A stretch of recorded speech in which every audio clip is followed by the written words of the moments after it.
I think it's a systemic issue, and I think Black communities in particular have been intentionally divested and oppressed by our government, and I think that guns fill the gaps where resources are not.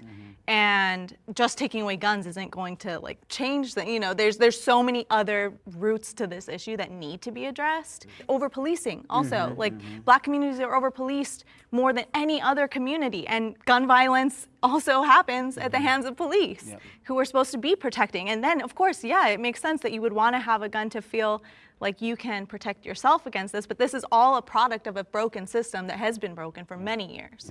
So what I'm hearing is there's a belief that Black communities have a high presence of firearms for various reasons. Yeah, it's called Animes, A-N-A-M-I-E-S, which basically the ideation that like your morals shift based on the environment you're in. So I did a study specifically on Egypt and how they had their uprising and how people were starting to sell drugs on the street, and why did they do that? Well, that was the only way to feed their children. And so people don't wake up and go like, I want to be a drug dealer. It's like, hey, back in the time where you couldn't even get a job based on your skin color, what you had to do to survive was a lot different than everyone else. And so when you get into things that are illegal, because that is literally all you can do, you then have to basically have a gun. You have to change the way that you view the world, because that's the world that you're given. So you're like, hey, I'm in selling drug business, and to compete, I need a gun to be safe. I'm gonna get robbed.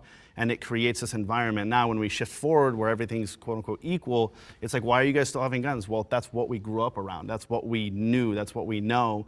And it's a long systemic issue that is very hard to fix. But America in general is affected by it, but obviously Black communities are affected the most by it.